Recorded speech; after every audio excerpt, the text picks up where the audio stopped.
to the Garza Tennessee basketball overtime 62-60 as Syracuse students storm the court after beating Tennessee on a December Tuesday night. Alex Myers, Brian Hartman will have you all night long as Tony B and Mrs. B getting things set up today. It's going to be an interesting night, lots to discuss here. And before we go to the phones, initial thoughts, Brian, as I bring you in. This was a game that kind of makes you scratch your head. In the first half, Carey was dominant, and then he kind of disappeared. The lineups, especially at the end of the half, the last couple possessions, you had just guys that should not have been in the game, and you had, quite frankly, about 5 of them in there at one time.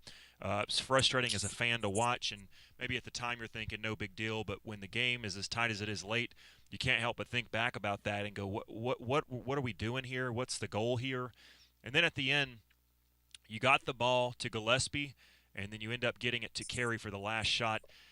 Disappointing from Carey, who's been a power guy all night. Unfortunately, it looked like after he kind of bumped and got Kyle off their big man off balance and kind of backed up and folded a little bit, he to me faded away a little bit instead of going up strong, and he was a little bit short on the last second attempt, and time runs out on the Vols. 62-60 the final score as the Orange top the Vols. Kind of weird thing to say. Brian, your thoughts before we go to the phones. If you'd like to join us, it's 865-200-5402. You'll have to wait, though. We got a full bank of calls, and we'll be going to them all night long. Brian, your thoughts on tonight's game?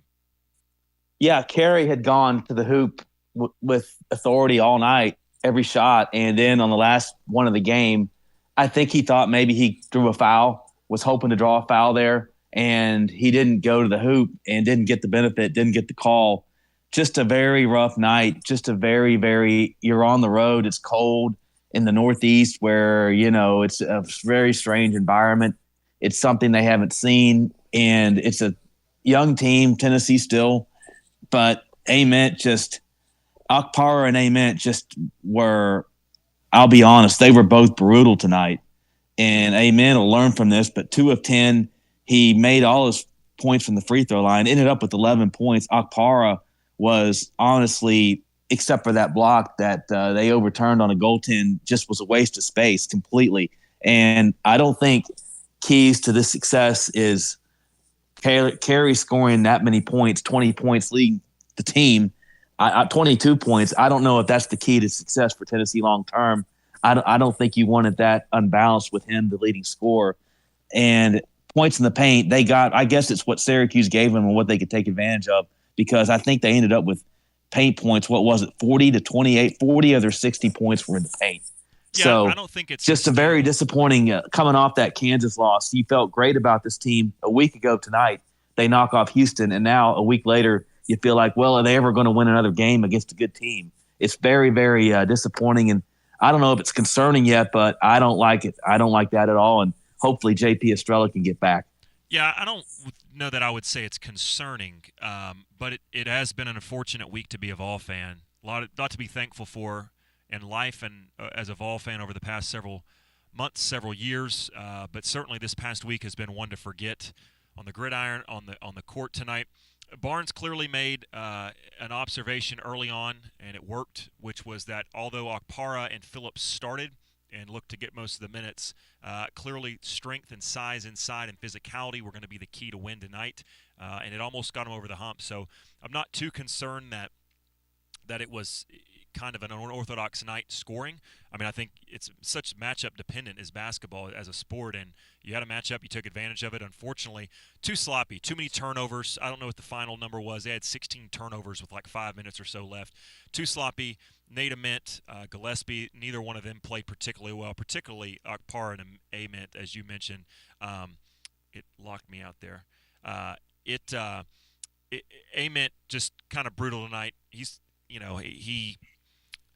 He doesn't look fully healthy out there to me. He didn't have any explosiveness, but even just catching the ball, Brian, he just had passes go right through his hand. He just kind of looked awkward and unstable tonight.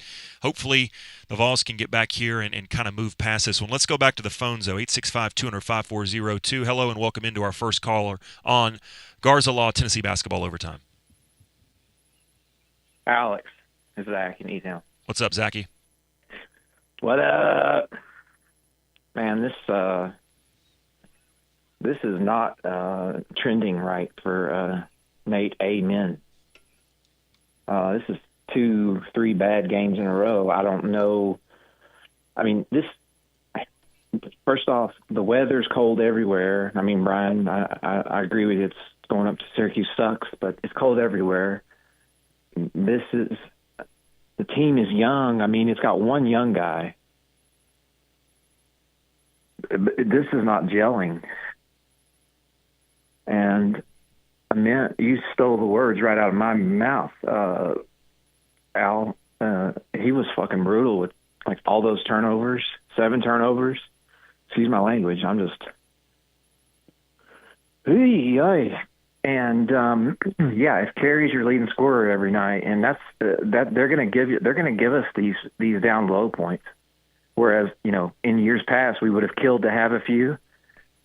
Now we're going to be given all the down low points we can take because our outside game is not working. I'd have given $1 million to have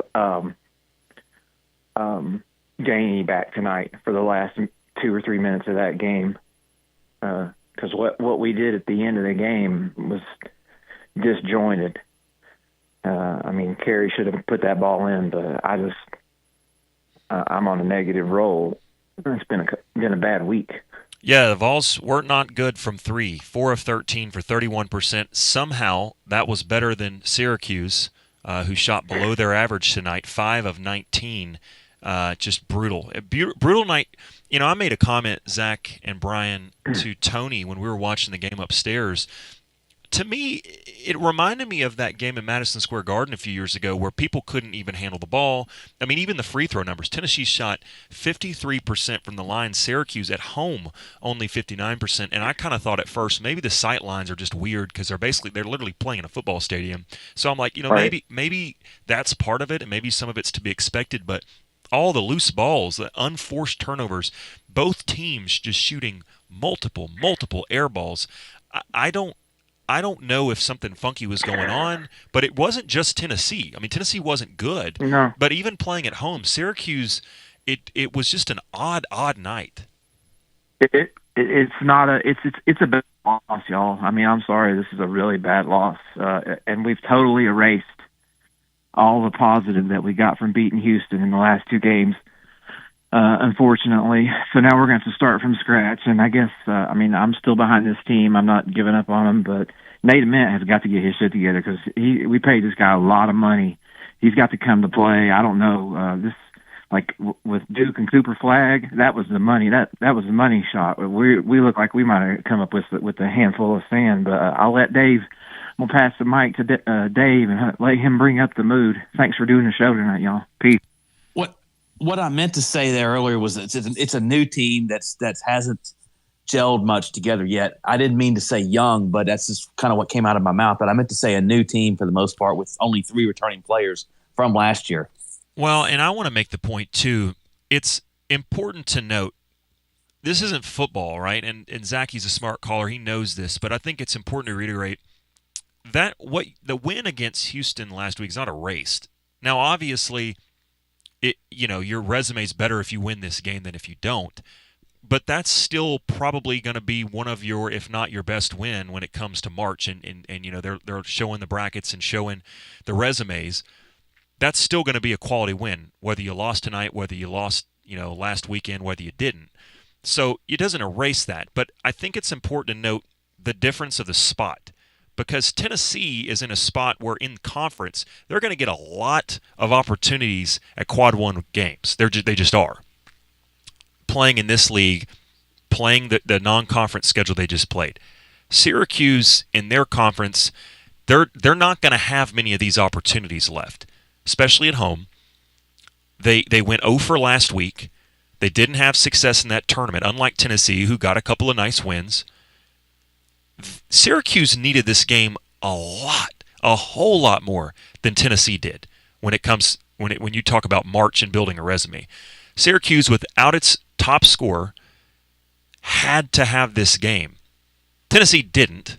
You want to have it, but this meant a lot more to that Syracuse team resume-wise than it did to Tennessee, because Tennessee's got a lot more opportunities. So I just think that's important to note. Let's go back to the phones. Welcome into our next caller. What do you say, guys? Philly, great to see you last Friday at Calhoun's. I hope you've been well. Yeah, it was. I was texting with Brian during the game, so Tennessee's problem is they don't have no damn guards at all. Their guard play is terrible. Well, if we had any guards at all, we'd have won this game by 15, 20 points. Well, Philly, when Gillespie and Ament, and we talked about it all season, it's going to be rare, I think, that both of them have an off night at the same night. It happened tonight. Then, yeah, you don't have much behind them. And I thought it was interesting. We talked about it maybe after the first game. It may have been that Duke preseason game. I tossed the idea out there. I would like to see, with our kind of lack of two guards and Gillespie being a really kind of a scoring first point guard, I'd like to see Tennessee rotate Aberg or some of those guys, or Berg, and some of those guys, and give Gillespie opportunities off the ball. There was a small stretch there in that ball game where we saw that. But I think if you're Abrams or Berg, any of those guys tonight, Philly, you got to step up and want a shot. If you're a two guard, you got to hunt your shots sometimes. Our guys just look so incredibly passive. I mean, at least Abrams hit two shots. Where was he in the second half? Well, probably the same place Carey was to start the second half. It was kind of odd, those rotations. They didn't make a lot of sense. I mean, towards the end, I got it, but there was foul trouble, I think. A lot of times in the first half and even into the second, Philly, I just was questioning what we were doing. I mean, were we doing bits there for a little bit? It was odd. Well, what they need to do, they need to start Carey, and hopefully Estrella is going to get back, and they need to start Estrella and Carey. That's the two best players inside, and then they can score. The rest of our post players can't score. Brown's got potential, but Alcapara and Kate Phillips they can't score at all against good competition. I did not have it on my Cinco card, as Tony would say, Philly, that Brown, because to me, with Carey's emergence, Brown is kind of taking a back seat, because to me they're kind of the same player. Big, physical, kind of gets you some rebounds, get you some putbacks, not great offensive output. But to see them both on the court tonight, I didn't have that on my bingo card, but it worked, and I was happy to see Barnes at least give Brown a shot, because, Philly, I'm really, really high on Brown going forward. I really like what he is as a young player. Yeah, I mean, you look at it, their three best post players are Estrella.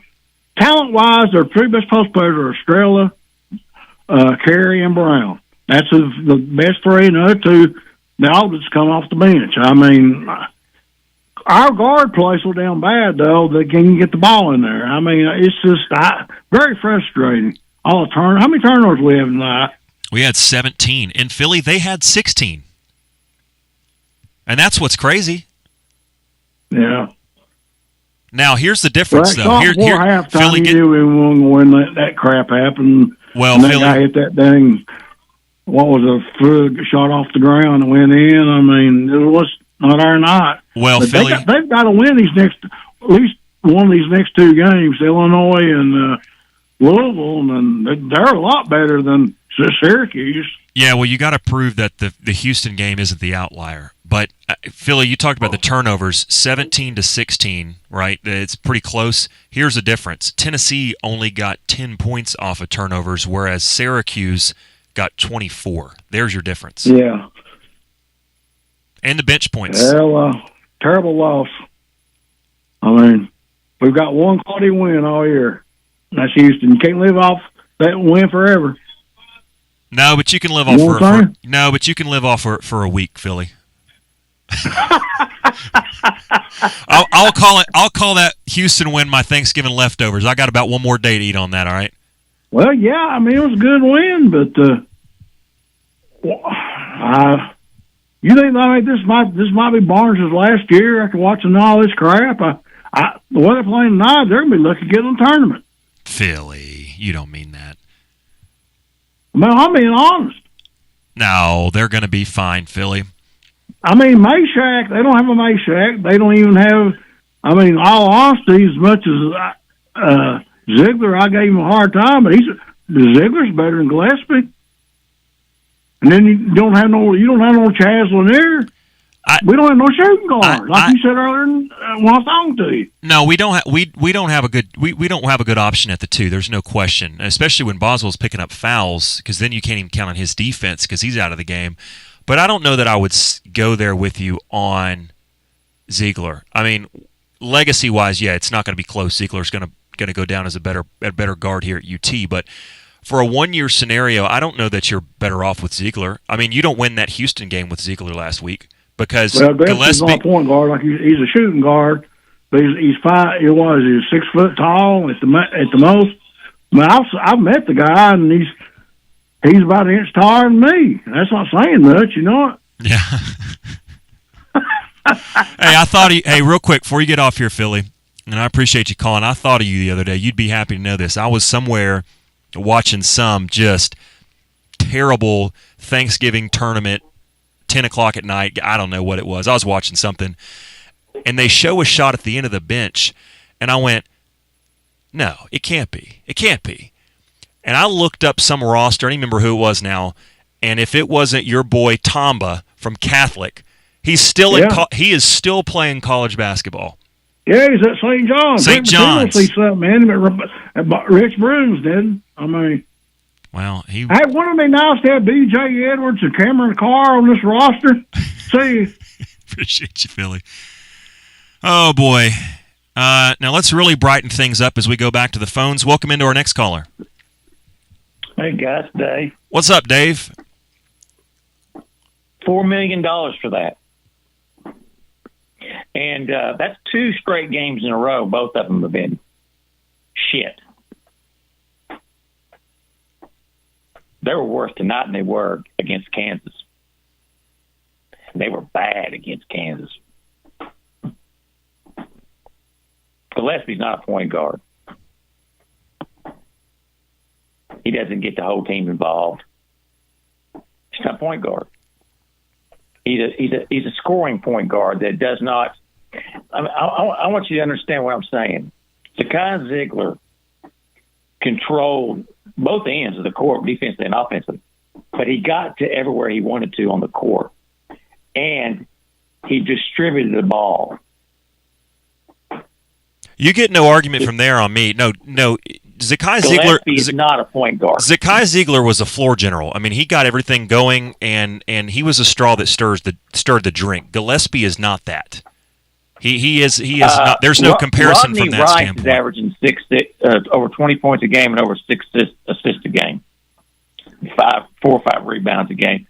That was a $3 million investment that would have paid off, and we don't have a 2-guard, a scoring guard. And if you cannot see, you're going to see it when Louisville comes in there and they flip the script on us, because we went to Louisville last year and beat them by 20.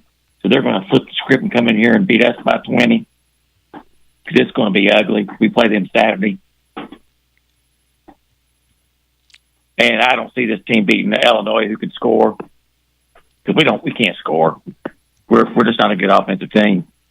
It's a poorly constructed roster. Do you not agree, guys, that this is a poorly constructed roster? Well, you're definitely too top-heavy down low. There's no question. I mean, it's cool to have 5 bigs, 6 bigs that can play. I mean, that's great. But clearly, can't play them all at one time. No. Clearly, you'd rather have that number at like 4 with a couple more 2 guards and maybe a quality backup point guard. There's no question there. But I would say, and again, we've gone back and forth on this all year. But I'll say this though for Gillespie tonight, he didn't play well, and I'm not going to throw water on your leg and tell you it's raining. But he was not the problem tonight. Ament was much more of a problem. Gillespie, let me read you this. He didn't play well, 5 of 12, but he had 7 assists and only 2 turnovers and a couple of steals. That's not losing basketball. Now, that's probably not good enough to win most nights, but if Ament does his part, you're all right. The problem is what you're saying, I think, as well, and you would agree at least, that you don't have – I mean, your 2-guard, Bishop Boswell, chimes in with 5 points. You had Henderson in there, added 0. Ethan Berg added 0. And then Abram, I mean, he made 2 shots. I mean, that's not good enough as a backcourt. So your point is well taken, and you're correct. If you had to do this over again, clearly you're too top heavy in the front court. There's no question, because you can't play all those guys at once. Here's the problem, guys. I saw this back in April, and I was screaming about the 2 guard. Barnes is not. He can't be this stupid, or maybe he is this stupid. All but right, he can't. Dave, we're not taking how could he be shots. this stupid? It's a poorly constructed roster, and I don't know what he was thinking. You don't have enough ball handlers, and you can tell that by the turnovers. And they're not that great defensively. Do you know that Syracuse offense is like 100th in the country? That's how bad that Syracuse offense is. They scored 62 points, Dave. If you can't score more than that, that's on your offense. I mean, this isn't the con zone. We're not in the con zone, Dave. If you can't beat 62, I'm not blaming the defense for that. Oh, I'm not blaming the defense. I'm telling you that Syracuse's offense is that bad that we couldn't score more than 62 points. As an offense, our offense couldn't score more than 60. Well, no, the offense was brutal. You get no argument from me. I mean, but this is why, and everybody's gonna get mad at me. I've watched Vanderbilt, and I see their floor spacing. They got 3 or 4 guys shooting over 40%, hitting multiple 3-pointers a game. They spread the floor out. That guy came from James Madison, I think. He knows what he's doing. They're really good this year. They're better than us. We'll find out. Barnes can't be this stupid, but I guess he is. I don't know what he thought he was doing, paying a freshman $4 million when you could have gone out there and got you 2 junior or senior laden college guards that are proven. I don't know, because he's not going to be here next year. Well, no, so but what are you doing? But you're not building programs, David. Dave, you're building teams. And the idea, I understand the idea has never been that Ament is going to be where he needs to be right now. Now, you would assume and hope that he looks better than he did tonight, and quite frankly last game. There's no question. But Ament's a guy you pay that money for. So come February, March, and April, he's where you need to be. Is he a good shooter, guys? Yes. You think he's a good shooter? I think he is. He didn't have a good shooting game tonight. Okay. I mean, and I'm going to tell you, I'm going to be enjoying my meal because this team's probably going to lose, not go 500 and leave. But I'm going to be enjoying my meal. I'll put you another meal. Ament will finish below 45% from the field and below 30% from 3-point land for the year. Guarantee you that. Well, Dave, I appreciate the passion call like always. Have a good one. Let's hear a quick break, and then we'll be right back. Let's hear from the Dean himself. If you want to hop in, we got one open line where Dave hopped off, 865-200-5402. You're listening to the Garza Law Tennessee Basketball Overtime.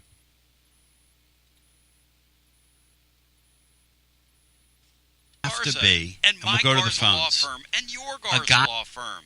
Folks that live, work, worship with us, play with us in our community, work around us, not carpetbaggers. They're online at garzalaw.com. Your go-to law firm.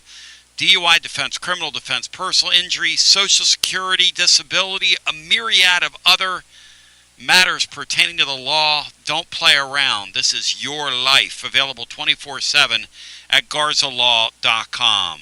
Also, special shout out to our friends at WeShipFloors.com.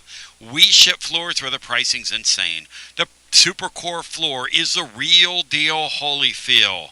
And for right now, you're invited to head over to the website and take advantage through this holiday season. Ladies and gentlemen, what am I talking about? I'm talking about the sale. I'm talking about put the promo code Tony in and you'll get 45% off. Put the promo code NEGADAVE in for 35% off, and that's the sale going on through the holiday over at WeShipFloors.com. Shout out to Alan and the gang at We Ship Floors.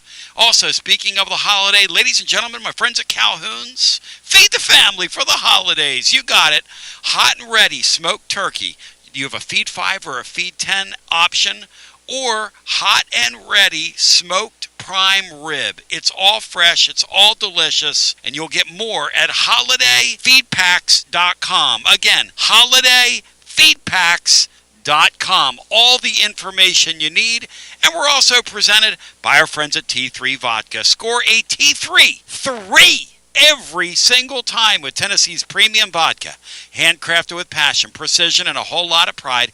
T3 Vodka taking our volunteer state by storm. T3 Vodka. Handcrafted in the majesty of the foothills of the Great Smoky Mountains, where quality isn't just a promise, but a way of life. Filtered 10 times, 80 proof. A smoothness unmatched. T3 is a 5-time gold medal winning vodka. And the 2025 SIPS Consumer Choice Award medal winner. Whether you're sipping it neat on the rocks or mixing your favorite cocktail, T3 Vodka, your choice for a premium award-winning experience.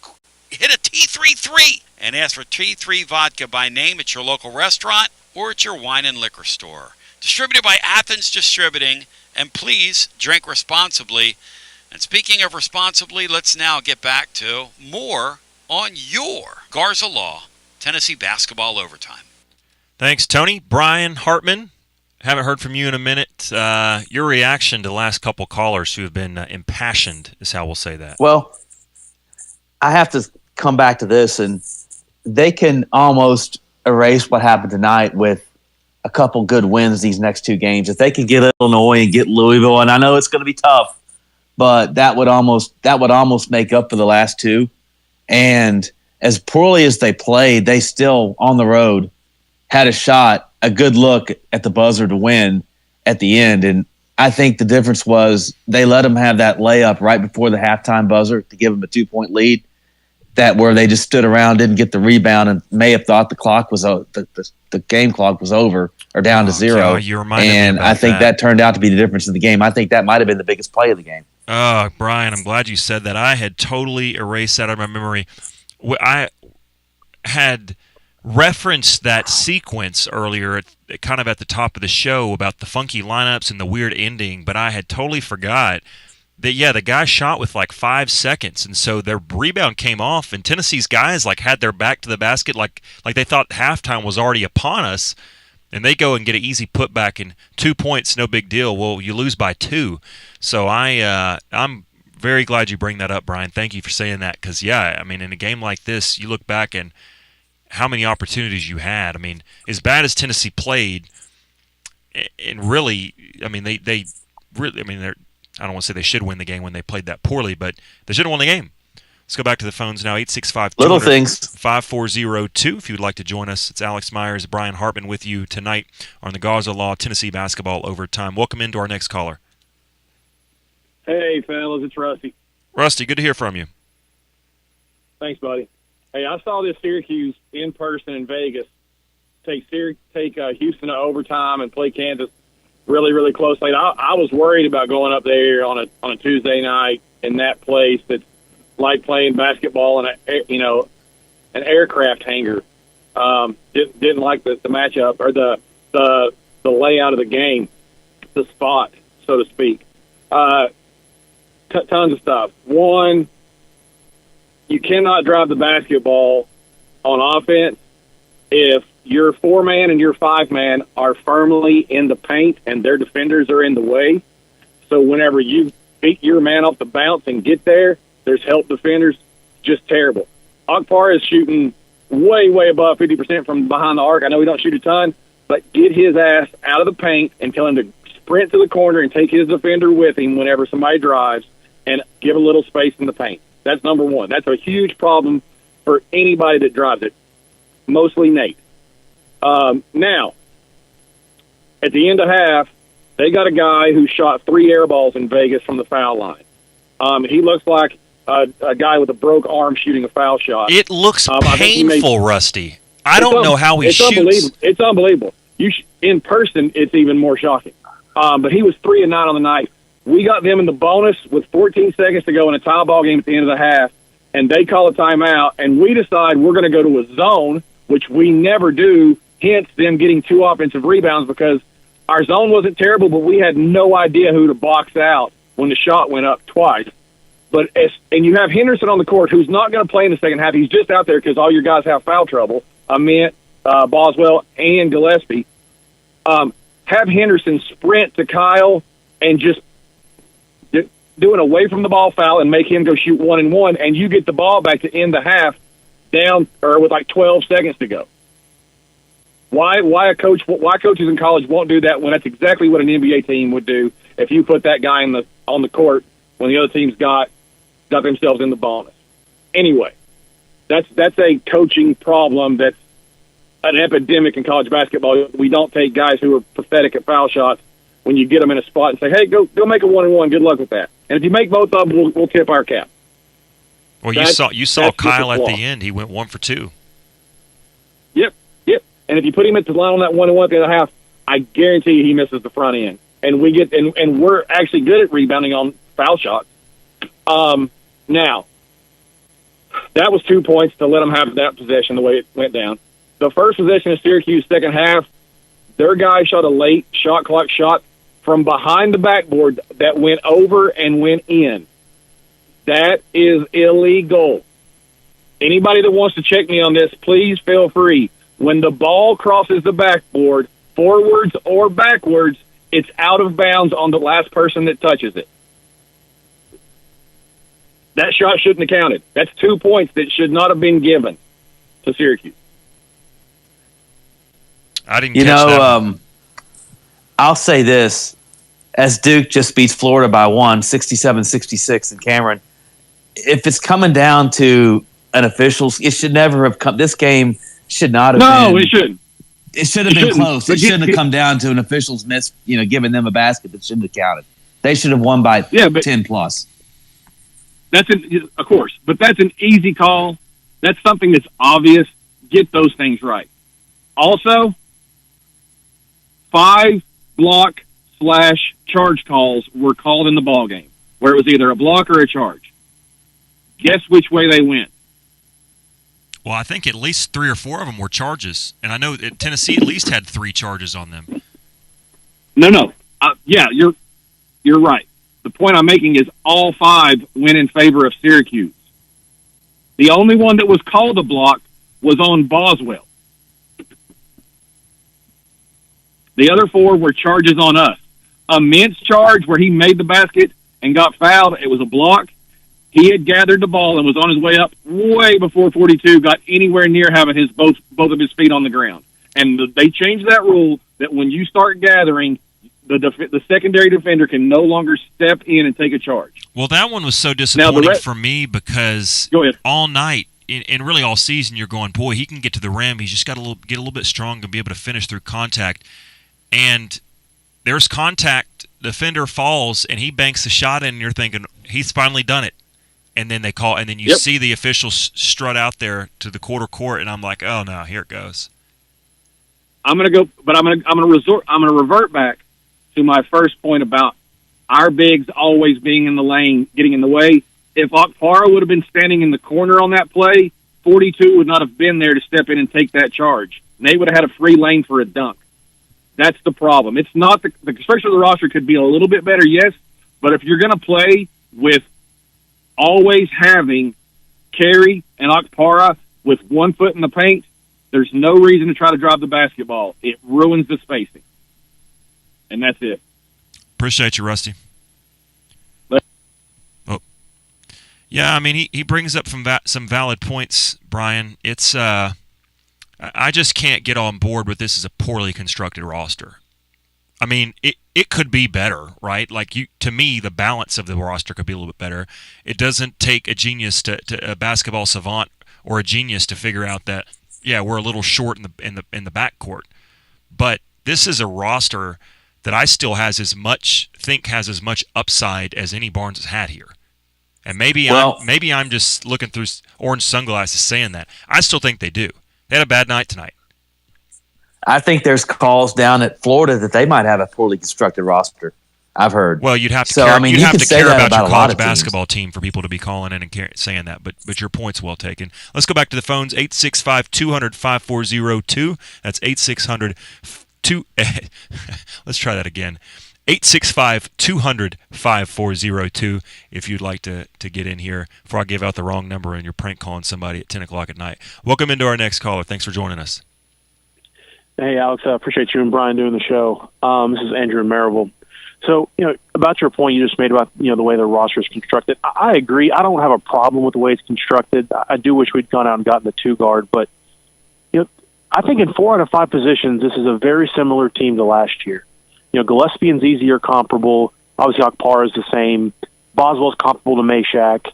And I actually think Ament's more comparable to, Milicic than Lanier in terms of, being the big, versatile kind of wing scorer. The difference is last year you had a Lanier, and this year you've traded that in for another big. And that's why it's confused me why we're still running a lot of the same actions we did last year. I thought when we go 2 bigs this year, we'd see a lot more of the stuff we saw with Grant. And we obviously don't have a Grant in terms of how good he was, but I just think we got to play inside out more. We're still running, the floppy action without shooters. You're running Ament and Boswell off of those. I don't understand why I figured we would change that when we got into bigger games that needed some more consistent offense. Well, I don't know if part of that couldn't be solved, not to sound like a broken record, but sliding, and we saw a tiny bit tonight, but sliding Gillespie off guard a little bit. And because what I think of those early teams, I think of 2 things. I think of, obviously, Grant, Admiral, but especially Grant and Kyle Alexander down low and how they would run things through them. But one of my favorite things about the Barnes era, one of my favorite memories, is watching just the beautiful mid-range game from Jordan Bowden and running him off curls, the free throw line extended, and we really haven't seen that much since then. Even in Bowden's senior year, we didn't see that a lot. I think there's opportunities because as much as I like Gillespie, he is ball dominant. As I heard a coach say once, and I've stolen this line, and you're coaching, you tell a kid you're dribbling the air out of the ball. I'm going to have to go pump this ball up because you're just dribbling so much. He is rather ball dominant. I would like to see him coming off a screen, not wearing himself out so much, where all 5 guys on the defense have their back to the basket and are just watching what he's going to do. I don't know what we call that. We kind of run like almost a money play. We do kind of a money symbol with our hands when Gillespie gets off the ball, he runs all the floppy action and gets those. I love doing that. I think that was kind of the plan. But Berg was kind of the guy that we would hope run the point when Gillespie's off ball, and he just can't do it. And I think that's put a big wrench in the plans. But I remember last year researching Gillespie when he was in the portal. He was 98th percentile for catch and shoot scoring. So yeah, he is elite off the ball. And maybe Berg gets better as the year goes on. I think we have to play Abram more. He's actually been shooting the ball pretty well. His defense has gotten better. I think we've got to go a little smaller, which doesn't seem possible with the way the roster is constructed. But maybe Estrella getting back in there can do a little bit what Grant did in terms of facilitating. I definitely think you could. I think one of Ament's best abilities is his versatility. I would like to see at times, like in a game like tonight, you don't have anything from your 2-guard. Maybe you slide Ament up to from the 3. Maybe you go if Estrella was in there, because he can extend the floor a little bit more than Brown and some of those guys. But maybe you pop Estrella out at run 3 bigs and put Ament at the 2. Now you're not going to be able to do a lot of that throughout the year because that's funky. But just to pound those guys and just see what you can do. And by also on those means, I'd love to see at times, you think about to Rusty, to pulling bigger guys out. I'd love to see them play Ament at the 4 some, get him matched up against some of these bigger, unathletic, slower guys, and watch him just dribble right around them. I think that was my hope when we got him, but it seems like I don't know why Barnes was so intent on recruiting him to play the 3. It seems a little weird to me. I don't know. I would assume that, and I'm just totally making this up, but I would assume if I was representing Ament, that's what he's going to play in the pros, I would think, right? And so I would assume that if I've got a high-ticket player that I'm thinking, hey, I'm trying to have a 8-month tryout for the draft, then I want him, showing off his ability to shoot from downtown. We know Barnes' 4s and 5s don't shoot. They don't really have the green light to shoot the 3. It's not really part of their offense. I would want him playing the 3 if he was my kid, and the goal was to get him drafted high. So I don't know that, but to me that makes sense why they would kind of, I would say almost demand that the guy would play a lot of 3. But I think in spurts, to exploit some matchups, I'd love to see it. Oh yeah, I think you got to experiment. It's kind of I do think we're getting to the part of the year. I'm kind of surprised Barnes is still rotating so much. I think we've got to consolidate the lineup. I think Phillips. I'm not sure he's had a full game where he's looked functional, and with Brown looking solid and playable, and obviously Carey just still on a tear.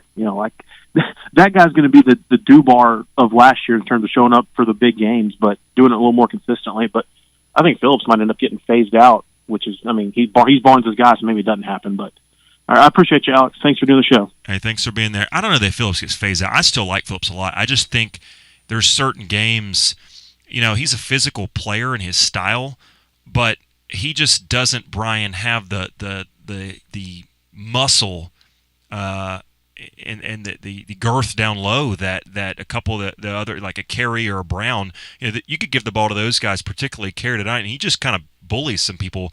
Phillips is a very physical player, while at the same time not being maybe quite as strong as those guys. Well, if you in a half-court game, I think Phillips is going to struggle, but you need Carey. But if it's a full court where you're doing more running and up and down, Phillips might be okay and more functional in that kind of game. But clearly tonight just wasn't really it for Phillips. No question. At all.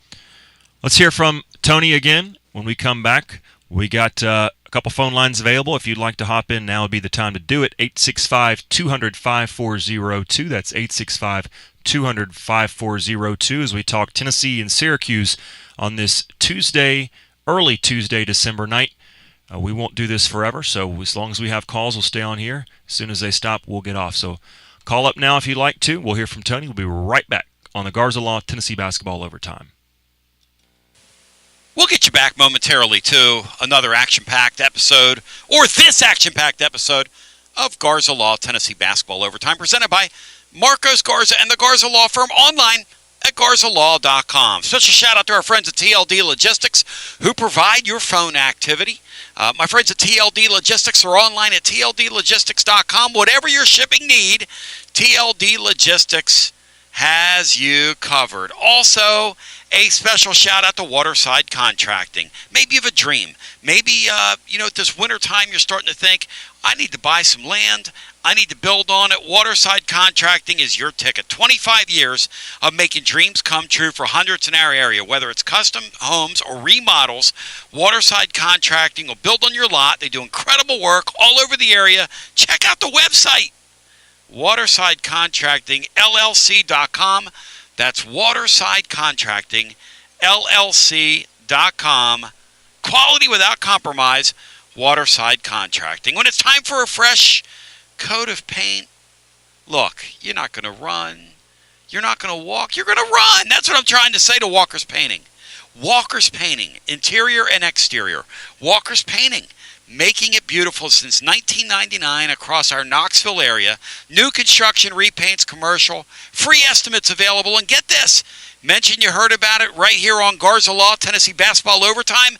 10% off your first job. Let's go! Run. Don't walk to Walker's Painting. 865-688-1410. That's 865-688-1410. Walker's Painting. You can check out the link if you forgot the number on our website over at tclub.team. And one other note for you before we get you back to the action.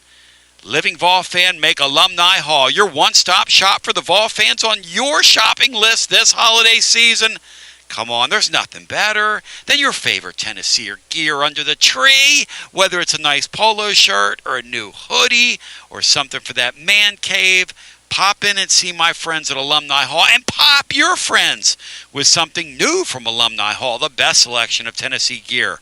Alumni Hall, 3 Knoxville locations, also in Bristol, Johnson City, Murfreesboro, and alumnihall.com. It's easy to have a big orange holiday.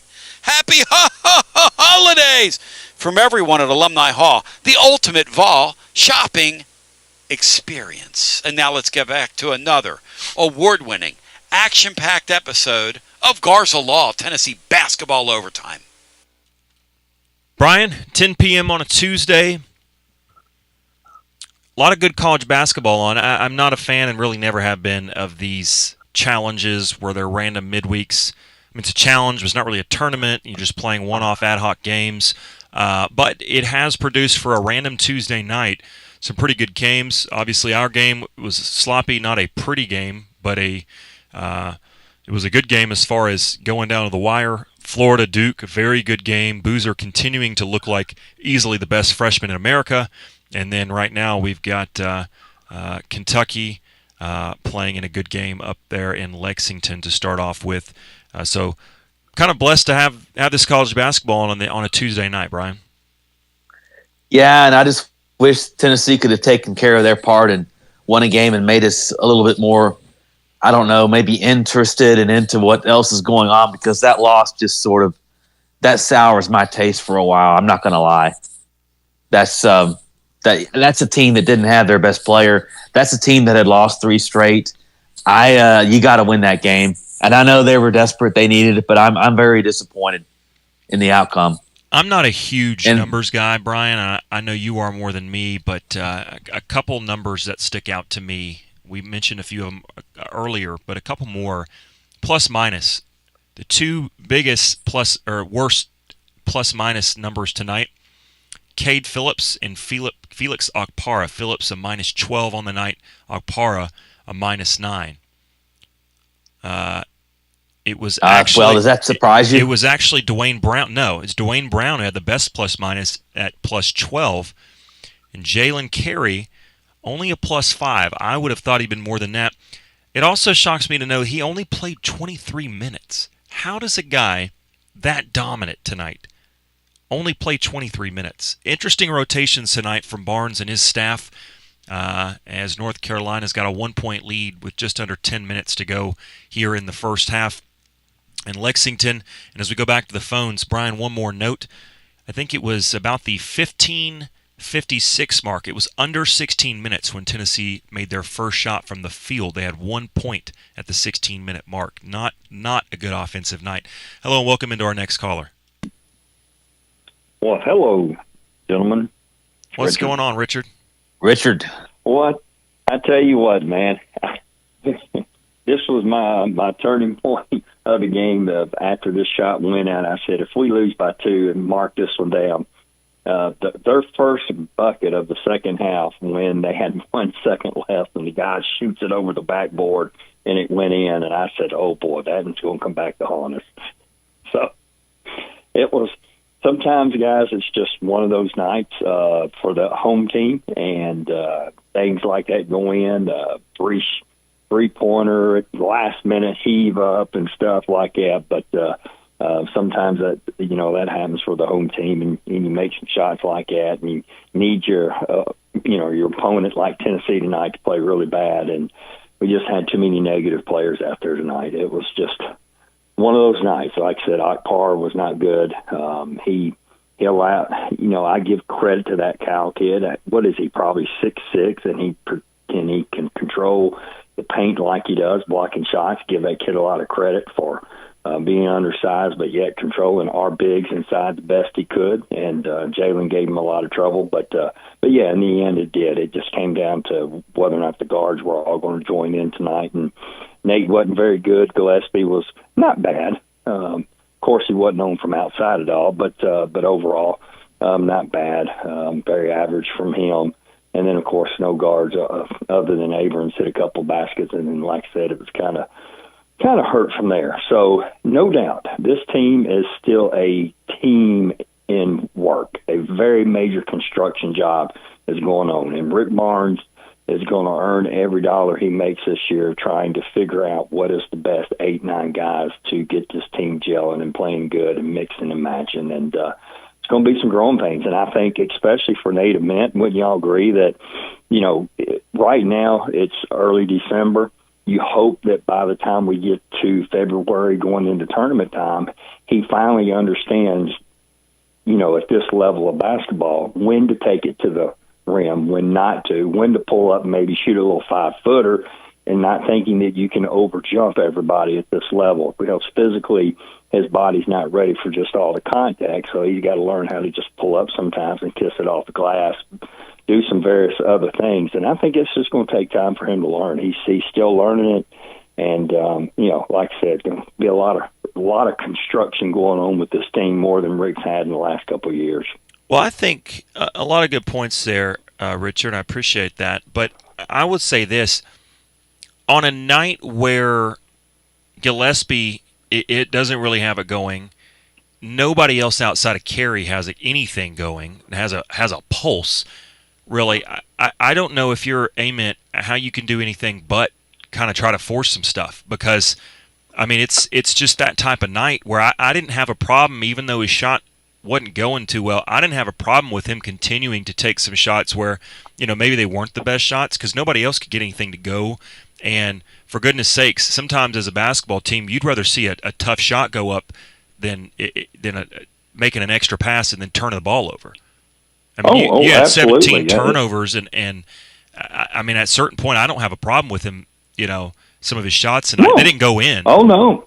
This is the learning part of the season for him to understand. Again, he'll get better at it. He'll know when to take it to the rim all the way to the rack. He'll understand when to pull up and just shoot the little 5-footer. He's talented enough that he don't have to always try to get to the rim, and he'll learn that. That just takes time to learn with this level of athleticism that's out on the court, when he can go and when he can't, and when he needs to pull up. And just, again, you can't learn that until you actually do it.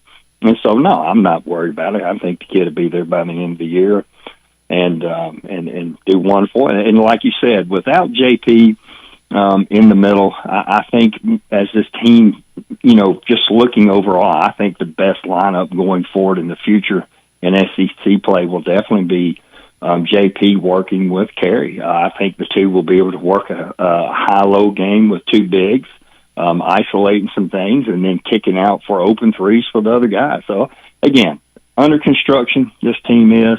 Akpar definitely has got to be better. He's too veteran to play the way he played tonight, and I don't know why he had such a bad game.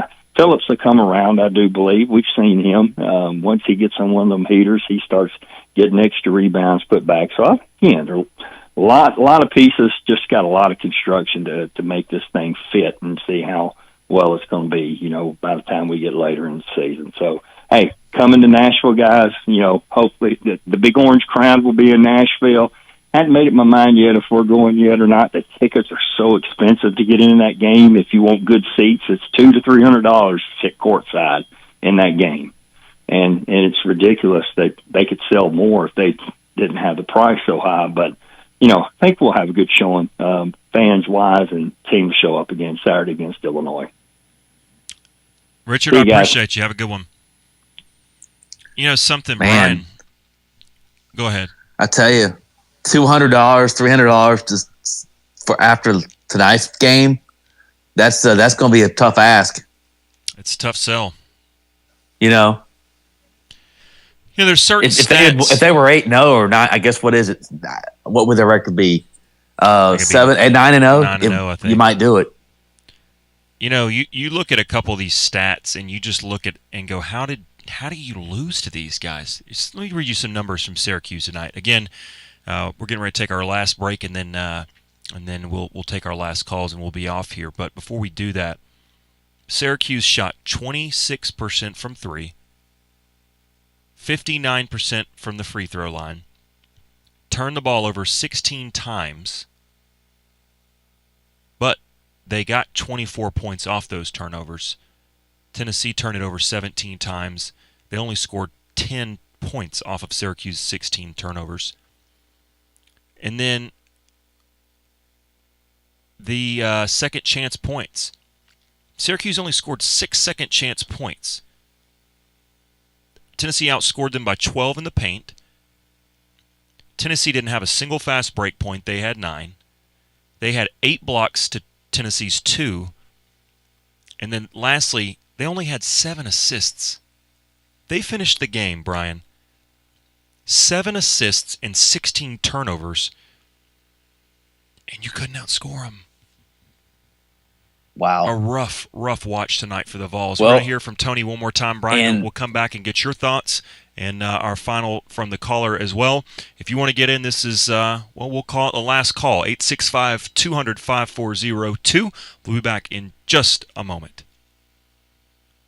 Going to get you back momentarily to this exciting, action-packed episode of Garza Law Tennessee Basketball Overtime, presented by my man, Marcos Garza, and your Garza Law firm, online at garzalaw.com. Whatever you need in matters of law, they've got you covered at the Garza Law firm, online at garzalaw.com. Pop over there. They're available 24/7 at garzalaw.com. Also, shout out to our friends at Calhoun's. They are, ladies and gentlemen, the taste of Tennessee. Remember, the Feed the Family for the holidays. Holiday packs are available for you.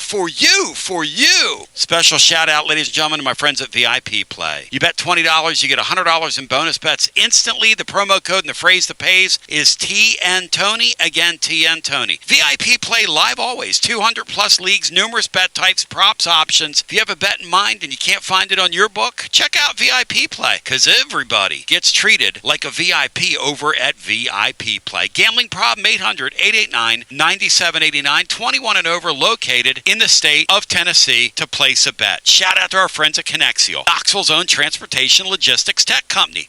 Proud sponsor of the My20 Drive of the Game. What's it gonna be tonight? Or have we announced it already? Connexial, your transportation platform as a service, revolutionizing your trucking industry nationwide. The goal is to help your fleet be more efficient, make drivers, make our roads safer, take control of your fleet, improve your safety scores, and make drivers happy. Shout out to Wichita, Ken, Kristen, and the whole gang. They will treat you like family, because they are family. KONEXIAL.com. KONEXIAL.com. Speaking of family, the guy that keeps it insured here in the Rainier studio is Josh Collins. Through Erie Insurance, everything from pillar to post in here, our entire setup is insured through Josh Collins and Erie Insurance. You will experience the Collins Insurance difference online at collinsinsuranceTN.com. And when it's time for us to go for dose, we don't go for trace, we go for dose.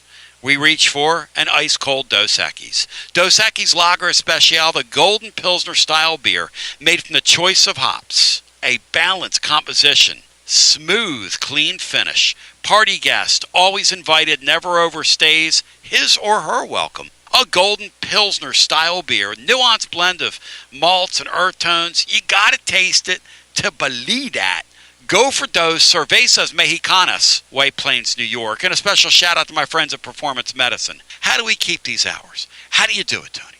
How you're just crazy. I mean, it's nuts. You're working so hard. I don't know about all that, but I'll tell you this right now. My friends at Performance Medicine, you want to take control of your wellness? You want personalized health solutions that'll fit your life? You want an approach to medicine that puts you first? You want comprehensive, proactive solutions empowering you to achieve optimal health on your terms? You want Performance Medicine. Online at performancemedicine.net, and check out their YouTube channel over at Performance Medicine. And now, without further ado, let's get you back to today's edition of Garza Law Tennessee Basketball Overtime. Thanks, Tony. Brian, he mentioned it. It's time for your TLD Logistics Drive of the Game. I'm going to put you on the spot here, Brian. I'm going to leave that one up to you to decide. Again, the TLD Logistics Drive of the Game. Well, I'll go with the Gillespie to Amen 3 in the corner that gave the Vols a brief 56-55 lead late in the game, and that sort of made you think it was going to be their night after all, but unfortunately it wasn't to be. But that was a big shot. If they could have come home with this, that would have probably been the play of the game and would have definitely – but it's going to be the play of the game anyway. They just couldn't capitalize on the huge moment, which is unfortunate. But they will in the future. All Let's go back to the phones now. 865-200-5402. A couple people jumped on, so we'll go right to them. Welcome in. Hey, Steve and Jasper. Hey, Steve. Thanks for doing this post-game show. Yeah, on the tickets to the Tennessee game on Saturday night in Nashville, I'm looking on the Ticketmaster site. It looks like they haven't allowed people to post resale tickets yet. I mean, it looks like every seat that's on there available for these ridiculous prices is one, that's the original issue tickets, a lot of which haven't been sold. So I don't know if that information means anything to anybody or not. Well, I don't know who's in charge of doing this deal. If it's, is this a Tennessee game? Is it a Bridgestone Arena game?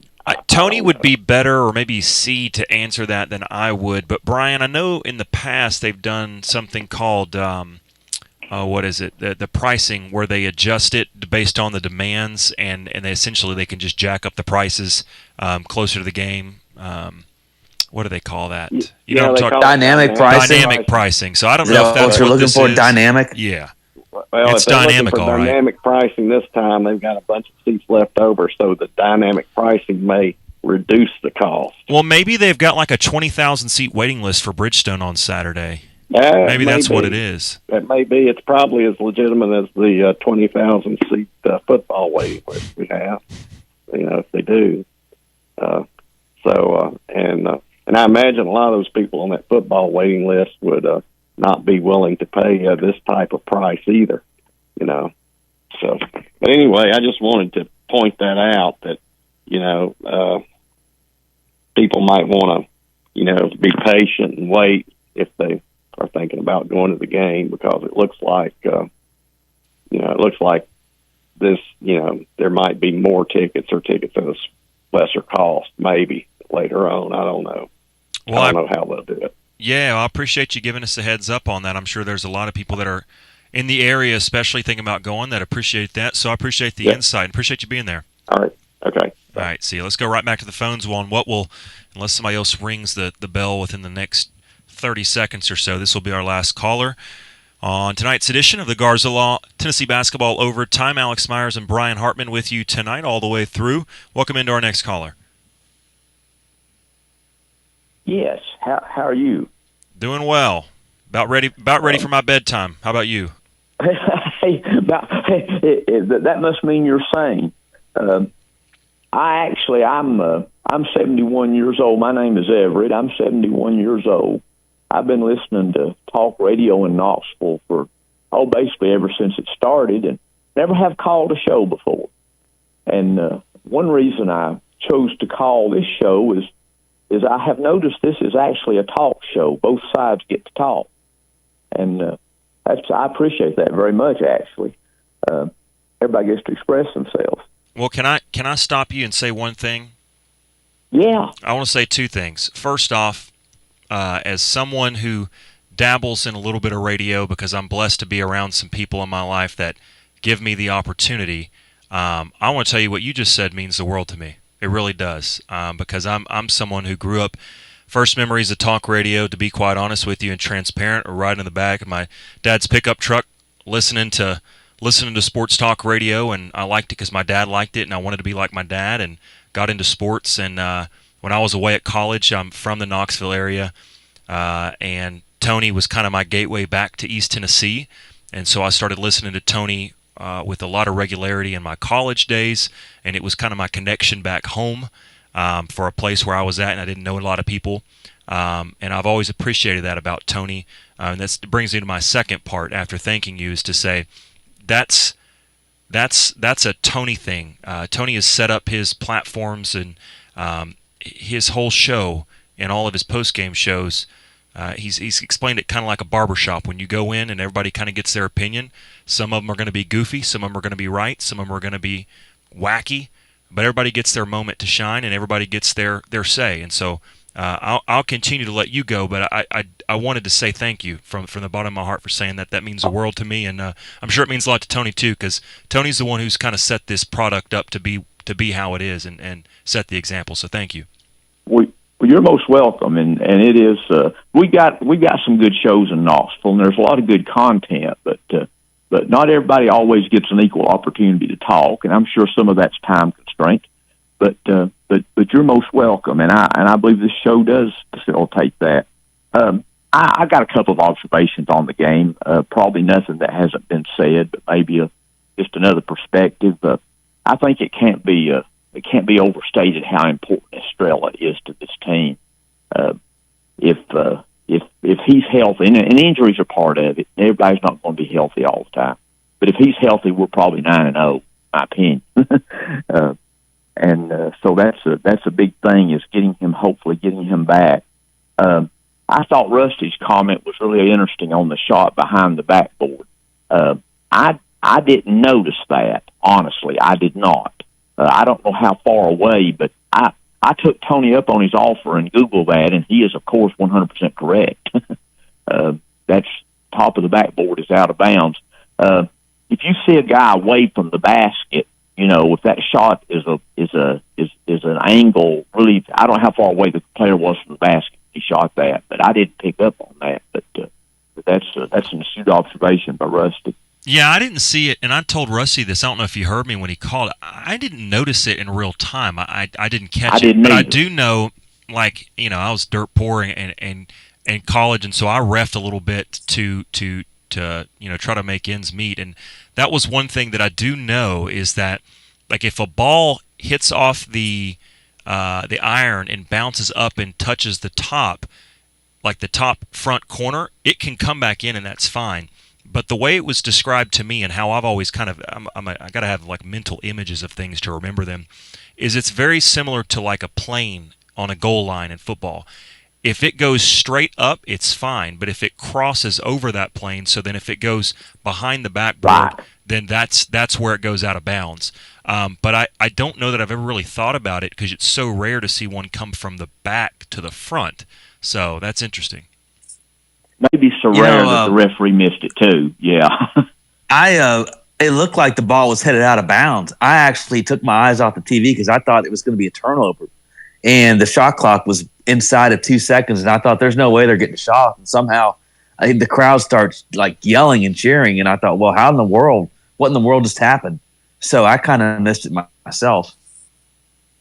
But I didn't pick up on it. I had the game on and watched it closer in the second half than the first half. Actually, I was doing some other things at the same time, but I didn't pick up on it. But it's a good observation.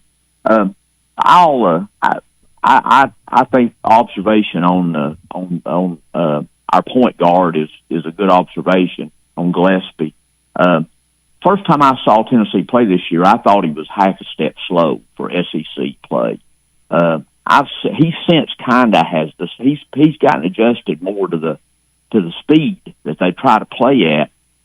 He's probably the closest thing to a point guard we're going to get this year. but he he'll have better games. I think he'll have better games, a lot better shooting games, and he's going to show up big in some games.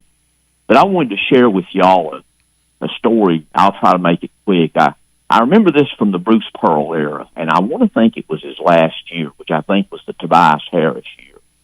And they played in an early season tournament and did really well. Either won it, seemed like they won it, or won 2 out of 3 games, something like that. So after the last win, they were talking to Coach Pearl, and one of the things that Coach Pearl had made a comment 2 or 3 games prior to that, when we're still in the early season. He said, I'm not sure I'm going to be able to lift this team out of the middle part of the SEC. And after the good showing in that tournament, the lady interviewing him, seemed like it was a lady, asked him, well, Coach, you made the comment about this team not being maybe better than the middle part of the SEC, and what do you think now? And he got real serious, and he said, I still may not be able to. And he went on to describe that they had a lot of improvement to make in some areas. And sure enough, that's about what, if I remember right, my memory may have clouded a little bit over with the time that's passed. If I remember right, they finished about mid-pack, around 500, maybe a little better. went to the NCAA tournament and pretty much got blown out in the first round. So he was being honest in the early season about where he thought the team was. I say that to say this. I think this is a talented Tennessee team. Right now, I think it's a very immature team. And part of that is they just haven't learned to play together yet. But at key situations, sometimes they just don't look physically as tough as they need to be. And maybe Estrella being out is part of that. I'll let you guys give your take on that. Really appreciate y'all giving me time to talk tonight. Hey, thank you. Have a good one. Yeah, Brian, and I'll be honest with you. I think that's a great note to wrap it up on, is his call. And he had a lot of good thoughts there, some kind words for the Basilio platforms. But, yeah, Brian, on his call and then your final thoughts on the game, and I'll let you kind of wrap it up. Well, I'm glad that he felt comfortable enough, and we made him feel comfortable enough that he could call someone who hadn't called a show before. I was really impressed. I thought he really did really well there, and I thought he was clear, and everything, and the points he made were definitely clear. And I think please call again, sir. Yeah, thank you please. so much.